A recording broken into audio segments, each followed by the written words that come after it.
اللہ کی بارگاہ میں توبہ استغفار کریں۔ پھر کل یہ موقع چلا گیا، کل وہی بندہ جو سجدہ نہیں کرتا، اللہ کی بارگاہ میں سربا سجود نہیں ہوتا، نماز نہیں پڑھتا، اچانک اس شخص کو موت آ جاتی ہے تو پھر وہ پچھتانا ہوتا ہے اس کا۔ تو خدا را یہ باتیں آپ یاد رکھیں، کوئی توبہ کرنے میں آپ کی خدمت میں 7 ایسے اعمال بیان کرنے لگا ہوں جن میں جلدی کرنے کا حکم حدیث طیبہ میں دیا گیا ہے۔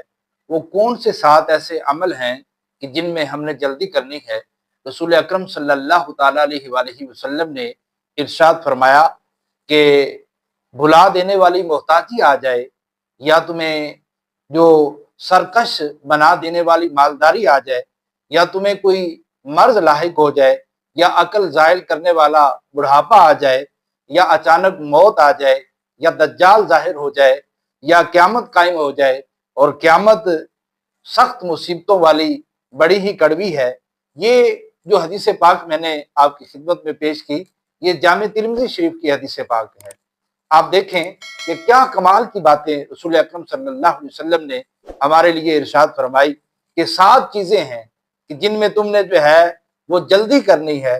تو اصل میں ہوتا یوں ہے کہ بندہ یہ کہتا ہے کہ یہ کام میں کل کر لوں گا، تھوڑے دنوں بعد کر لوں گا، لیکن کبھی جو ہے وہ تنگ دستی آ جاتی ہے، اچانک پیسے جو ہے وہ ختم ہو جاتے ہیں، یا کوئی نقصان ہو جاتا ہے، تو بندہ پھر جو ہے وہ مال کمانے میں مصروف ہو جاتا ہے، یا پھر جو ہے وہ مقروض ہو تو پھر قرض اتارنے میں بندہ مصروف ہو جاتا ہے۔ اب اسے نیکی کرنے کا ٹائم ہی نہیں ملتا، اب اللہ کی بارگاہ میں اسے سربا سجود ہونے کا ٹائم ہی نہیں ملتا۔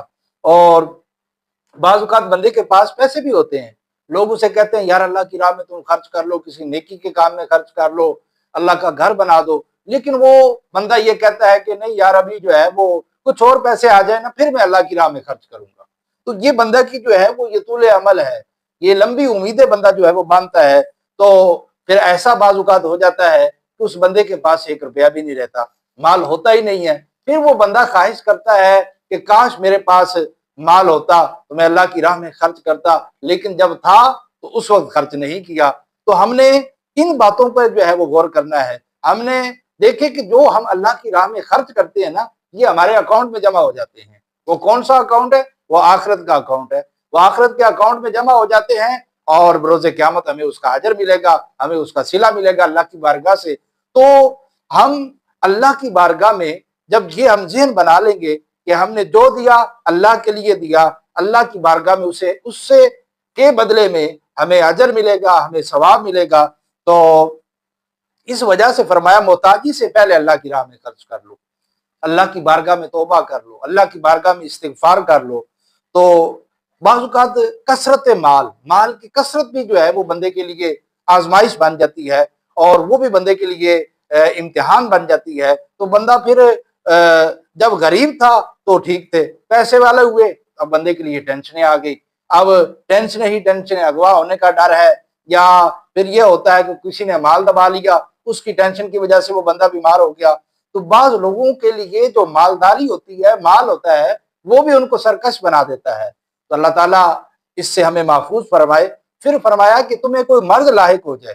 اب دیکھیں بندہ بالکل صحت مند ہوتا ہے لیکن نیکیاں نہیں کرتا، گناہ پہ گناہ کیا جاتا ہے، پھر وہی بندہ جب لاغر ہو جاتا ہے، کھڑا ہو کر نماز بھی نہیں پڑھ سکتا، ایسی بیماری آ جاتی ہے، تلاوت قرآن پاک بھی نہیں کر سکتا، تو جب اس کے پاس صحت تھی اس وقت اس نے عبادت نہ کی، اس وقت اس نے اس موقع کو غنیمت نہ جانا۔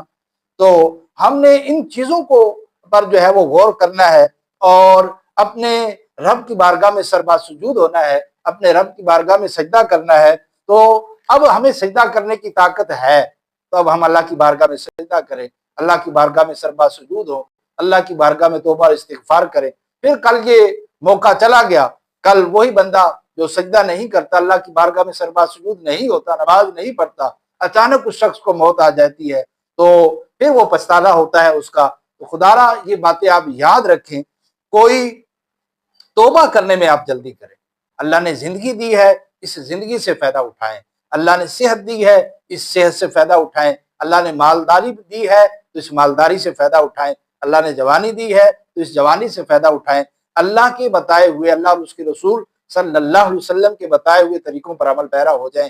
اور آج آزاد سلامت ہیں، کل جب آزاد سلامت نہیں ہوں گے تو ہمیں سجدے کرنے کی بھی توفیق نہیں ہوگی۔